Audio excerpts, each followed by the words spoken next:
That's right. Welcome in, welcome back, everybody, especially those that are waking up watching this hungover and fabulous Las Vegas edition of the Always Irish Show. Welcome in, folks. Welcome in. YouTube, obviously, you're here. Hit subscribe if you haven't yet. Give the video a thumbs up. Appreciate that. Notifications on. You'll be alerted every time a new episode drops. Don't want to miss it. Twitter, search bar, Always Irish Rat. Always Irish Inc. Emails, alwaysirishnd@gmail.com. Audio only anywhere you want me. You could get me. Call in line Monday morning. There's a lot to dissect. Monday morning, let me know what you think. 9 to 11 a.m. Central, 312-900-8815. Give me a call, folks. Fighting Irish Wire. Go over there. Look up everything I write. Nick Shepkowski, everybody over there. Good team. Make it a part of your routine. So, wow, what a day of football. Before we get started with Notre Dame BYU, special congratulations to Brian Kelly. I got to mention it. Good job. The guy ceases to amaze me. He has somehow, in early October, found a way to kill the crazy home crowd advantage LSU usually has every single week, every year. Brian Kelly himself has managed to kill that. Mid-third quarter yesterday at home against Tennessee, heading for the exits. It's quite entertaining to me. Also, I keep seeing on Twitter all day yesterday, I don't understand these LSU special teams. How can they be this bad? They were saying that the writers for LSU were saying, what's an adjective to describe, how bad LSU special teams have been all year? You know what mine is? Expected. Expected. Every single complaint LSU people have about Kelly, Polian, and Denbrock, they were all plenty warned about. Plenty warned about. So when I see this disbelief on how their special teams could be this bad, or how Brian Kelly gets dominated at home by this much, they're shocked. How can you be? How can you be? All Notre Dame people warned you this was what you were going to get. And we also warned you that the bigger the ball game, the more the Brian Kelly-ness you're going to see and feel. Unfortunately for you, they got all of it. They got all of it. The full big game playing a top 10 team Brian Kelly experience, you got it. Brian Polian, you got it. They wanted it. They got it. I'm just telling them this all would have been a lot easier to take if you actually listen to us, people that have been held hostage in this kind of football for over a decade. It wasn't out of animus or jealousy or anything else. We genuinely wanted you to know what you were getting. You didn't want to listen. You didn't want to listen. You said I was just jealous. You stole my man, and you didn't want to listen. Fine. Figure it out the hard way every damn week. Go for it. Figure it out the hard way. You tweeting, I can't believe the special teams are that bad. If you did your research and listened to us, you would have known. Wouldn't have been a surprise. You don't have to learn it all the hard way on your own. The evidence is big. There is a large body of evidence. This is what you're going to get. So I love it. Beautiful part of my day watching Kelly fall flat on his face, ruin that gorgeous home field advantage they should have and didn't. So just had to get that out. In regards to Notre Dame, a couple of things I think are true as Notre Dame took down BYU 28-20 in the desert. First things first. I didn't mind the white uniforms. I mean, it helped that we won. But white with a little gold, you can't really mess that up. It's too neutral and classic to mess up. just white with gold trim. So whatever. And maybe it's because we won, but I thought they were fine. Once we saw it on the big stage, fine. But a couple things are true after this win. Notre Dame needed a win desperately and got it, as we talked about. Had to have it. Absolutely had to have it to salvage any decent season at all. And they got it. Great. Mission 1 accomplished. It's also true that we make life way, way harder on ourselves than it needs to be. Often. I say this all the time. You guys think about it. These last 2 ball games probably should have been blowouts Notre Dame's way by a couple more touchdowns each week. So that's good and bad. It's good that I feel we're creating that kind of margin, but it's bad because we're doing things that make it not happen. These games are closer than they should be. How long can you live like that without getting burned, I guess?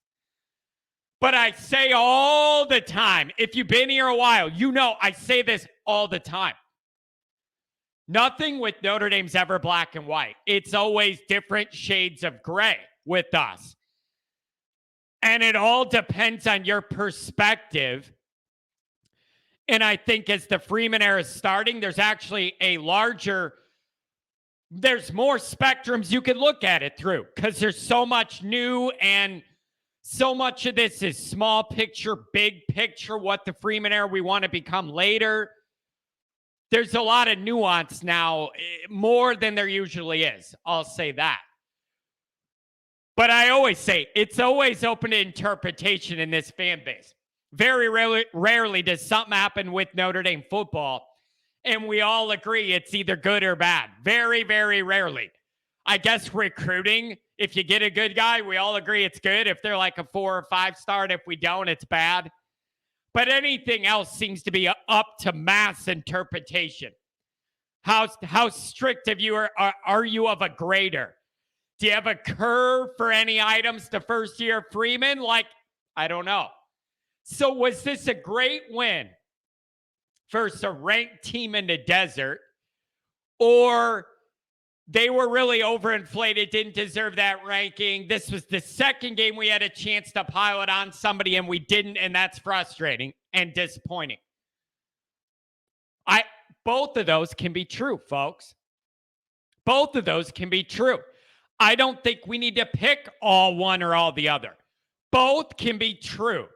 I'm relieved and glad we won the game you had to win to make the rest of the year interesting at all. And I'm also frustrated that both these last 2 games, Notre Dame should have won by 2, 2.5, 3 more scores. Notre Dame had multiple chances last night to really pull away and separate here, and they just didn't do it.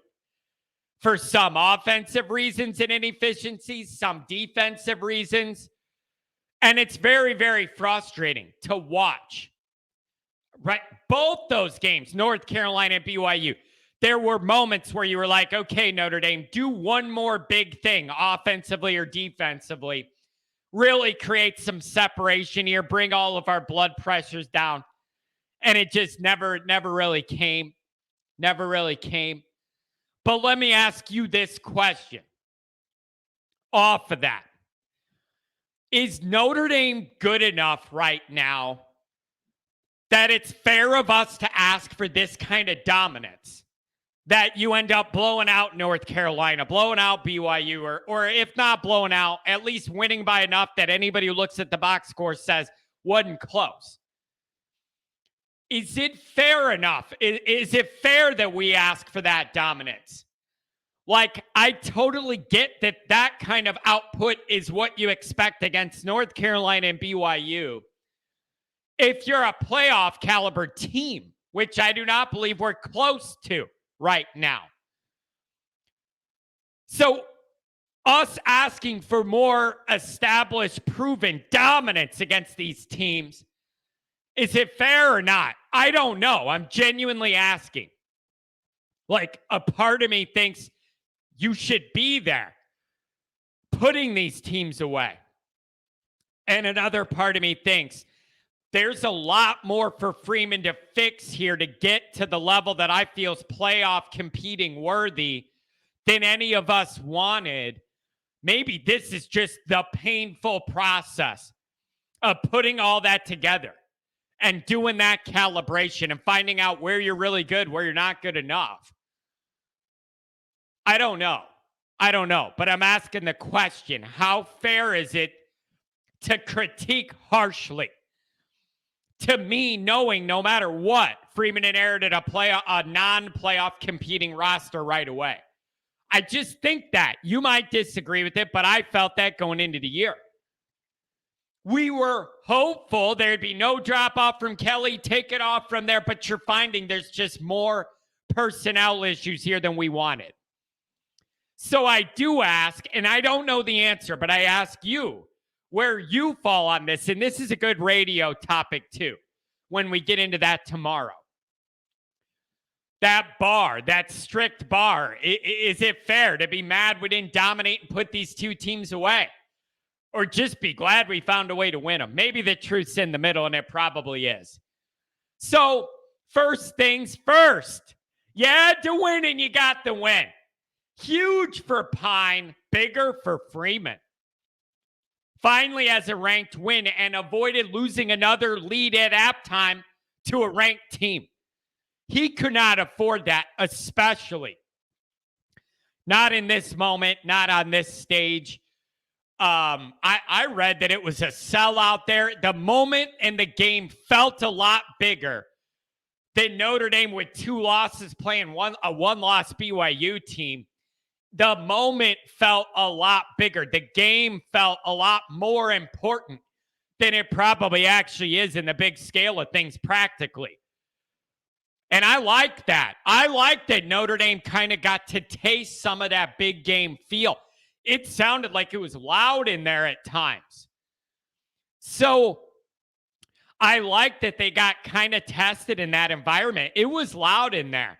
The moment felt bigger than I think it actually was practically. So I just think I'm fully realizing what I suspected in the offseason. And I'm not just saying it now. No one wanted to hear it on my show in midsummer when I said specifically, I fear there's a lot more personnel issues here that have us further from elite than anybody in Notre Dame fanhood wants to accept. I said there may be a bigger learning curve from Freeman than we all want to accept. I also said it wouldn't surprise me if Notre Dame dropped one dumb game to a team they have no reason losing to this year. That happened. I'm not saying I'm sounding like Notre Dame is here predicting the future. I just need it to be known I was on these items, documented on these items before now. That's my only point. I don't want people to just think I'm saying this now.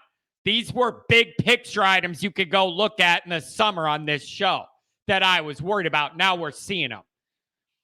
So I just think this may be a one step back in certain areas to get 2 steps forward in this whole growing pains first year calibration deal.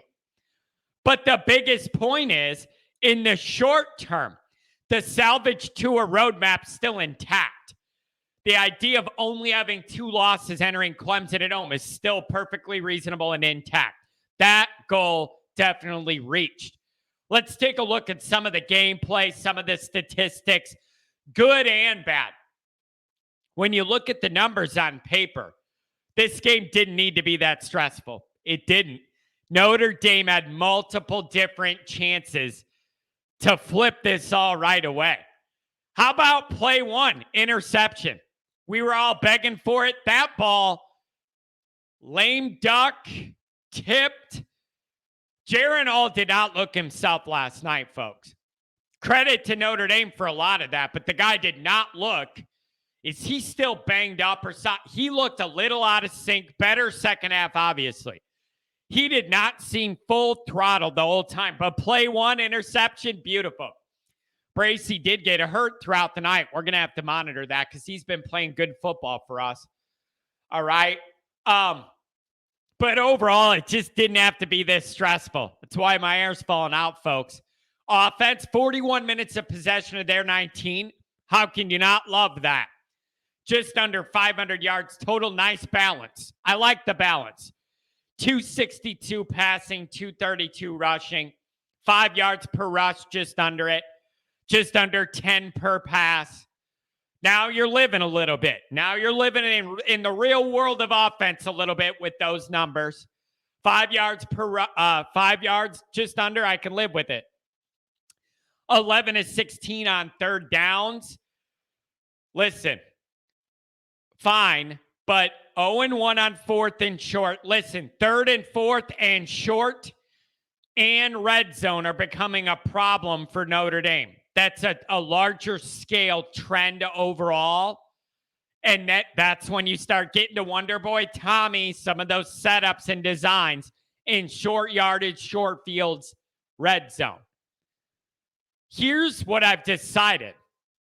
When you get into third and fourth and short or a condensed field red zone dynamic, you either need to be able to play bully ball consistently or you need to get creative. Too many times, Notre Dame's in third and fourth and short or red zone and short, and they can't do either. There's no creativity, and you don't get any push to be a bully. That's becoming a little bit of a trend with Notre Dame. That's concerning. So, again, when you're in third and fourth and short or red zone, short field, you got to either be able to play bully ball and actually do it with a very straightforward play, but you win it, or get more creative in your play calls. We've been doing neither. Not playing good bully ball and then also no creativity, so it's a problem. And that's some execution, but that's also Tommy and what he's drawn up. Okay? That's an issue. You use Mayer all over the field for everything else. Use him a little more creatively in the red zone. All right? That's an issue, a larger scale issue that's becoming a body of work with evidence as the weeks go along. And those are huge moments. Getting a big turnover momentum right away, you don't get 7, you get 3. That's a killer. You move the ball all down the field, but you can't get 4th and 1? No, not good enough. Pine, tough all night. The guy's gonna be limited physically forever, no matter what, in certain ways. But you love what he's doing and you want him to succeed. No, I'm not picking Drew Pine over Trevor Lawrence at a pickup football draft or CJ Stroud. No, or the USC guy. No, I'm not doing that. Nobody is. But for what Pine is capable of being, it's hard to say. We're almost not seeing most of it, of what he's capable of. Yeah. Killer interception on the tip pass because he's a short stack and can't get it over the line. Other than that, man, Pine is playing about as good as Notre Dame fans could ask Drew Pine to play. Very accurate, 22 of 28, 262 yards, 94.5 rating, 3 touchdowns, and then that awful timed, bad time in the game, tip pass, interception. No, Pine is not perfect. He's not, the draft guys aren't slobbering over him, none of that.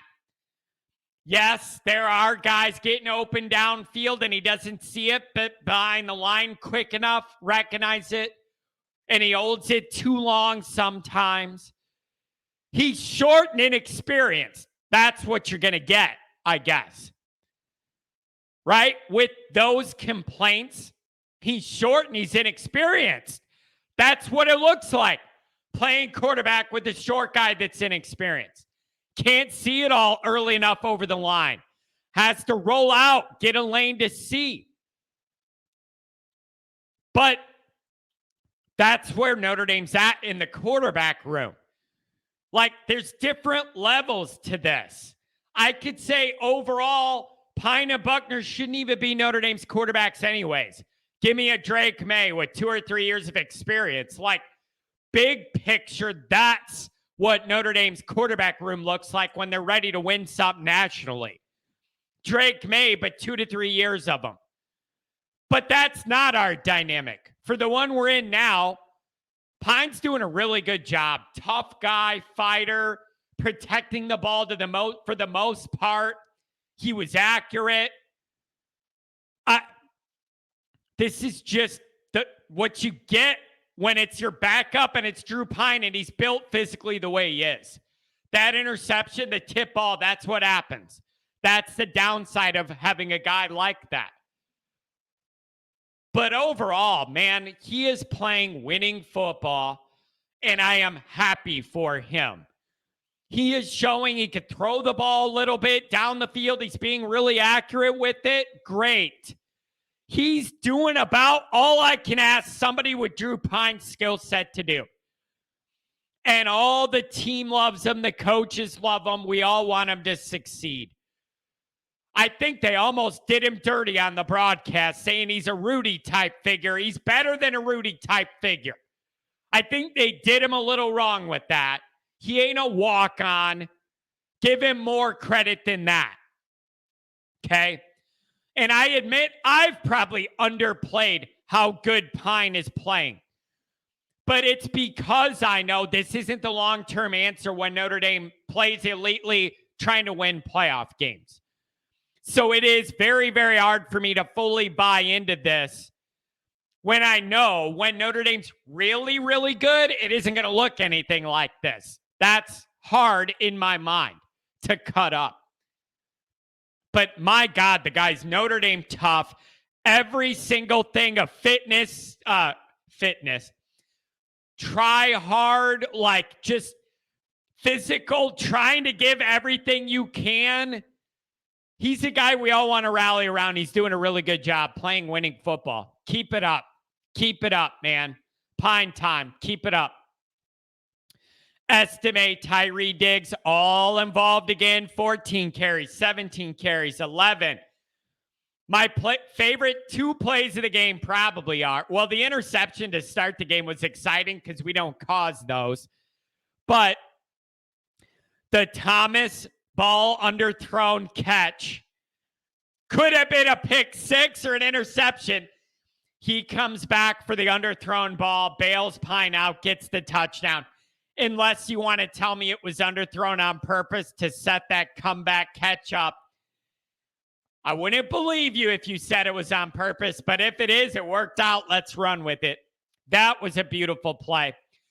But I really loved Pine. It looks like it's a sack. Kind of half underarm, shovels it to Estime. He hurdles a guy.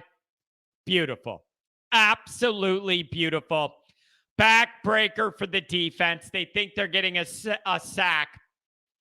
Both Notre Dame guys make great plays, and it's a positive play.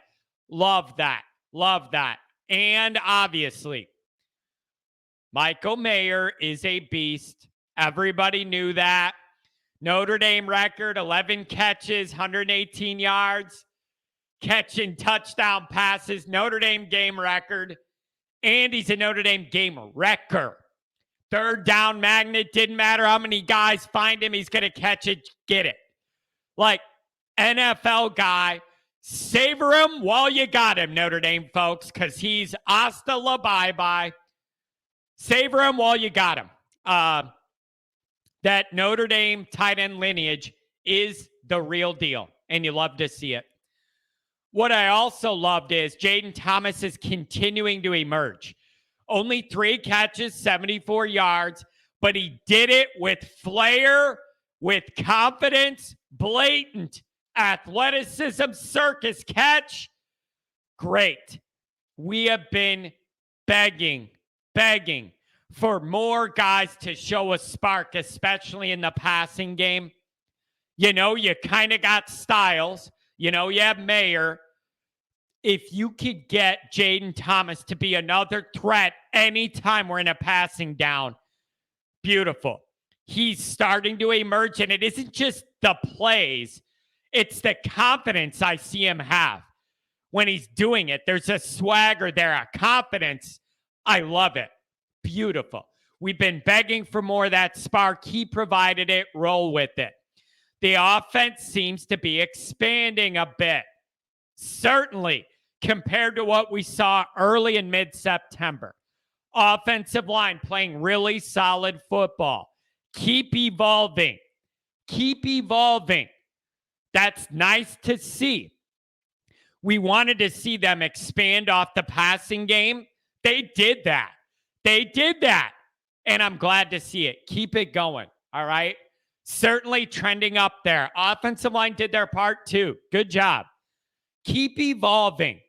But that red zone and 3rd and 4th and short is a problem. That is a problem. You need to get that cleaned up. Again, you either need to be able to bully or get creative. You cannot do neither down there. And that's what we've been doing. Neither. Not winning bully ball and not getting creative with some cute plays where guys are wide open either. We're doing neither. I need that focused on and cleaned up. All right. The good news is you got a couple ball games coming up. I think you have time to work on things to clean them up. Defensively, the defense is in a weird place. It's in a weird place. Like, you look at this, you get an interception on the first play of the game we've all been begging for.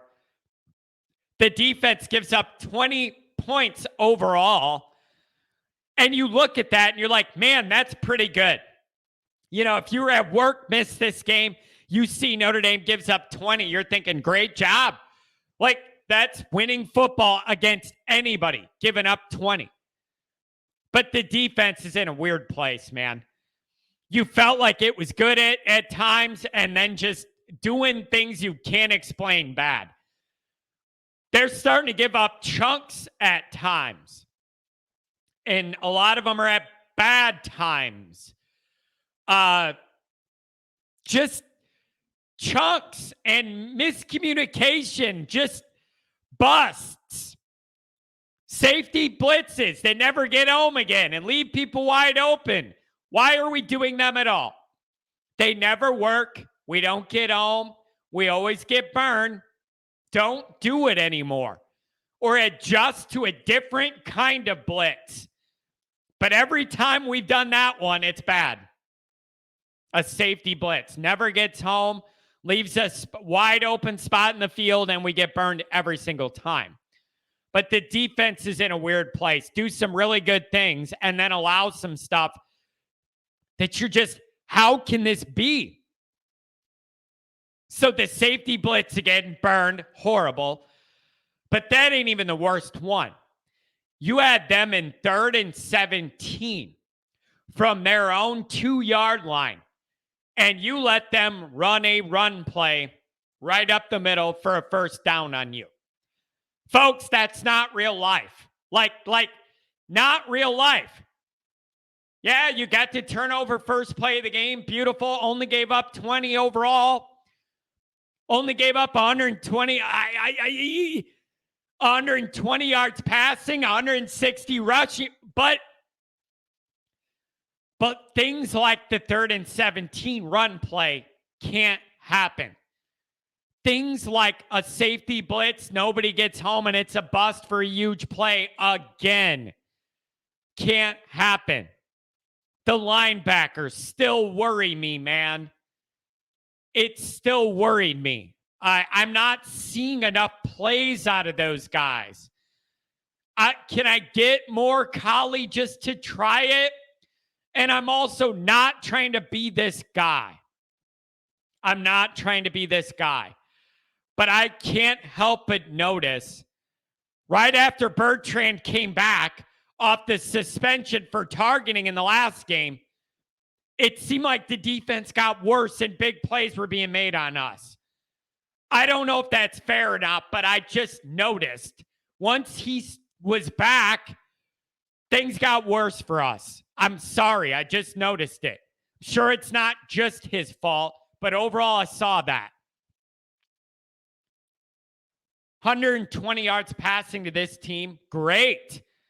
And the 160 on the ground seemed a lot worse because it piled up on us in the second half.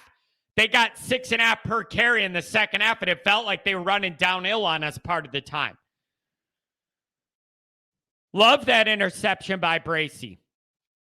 Jaron All looked a little off. So I don't know if it was us, him, injury. 9-17 for 120. I will take that every night against Jaron All. Good job. Good job. I kept seeing what a big deal it was going to be that Romney and Naka, whatever the name is, that those guys are back and it's going to be a big weapon. They had those guys. BYU made a big deal about getting back at 1 catch for 8 yards. Got a big 4th down stand. Eddie Miola's good day. 20 points. 20 points is great. But I just can't ignore some of these big defensive breakdowns that are becoming a trend. I just don't want to have to always think this could happen to us the next snap. That's my fear now. So I was hopeful the bye was going to stop some of those mental lapses defensively. I don't think it did because we still saw some. So what do you make of all this overall? Notre Dame did what they had to do, and I'm damn proud of them for that. They keep some roadmap of a successful season in play here. Good job in a big, tough environment. Happy for Freeman getting his first ranked win. Really happy for Pine. That guy, I just want to see him win. I just want to see him win. He's a guy we all rally around, and I love that. Okay? So the offense taking steps forward, great sign.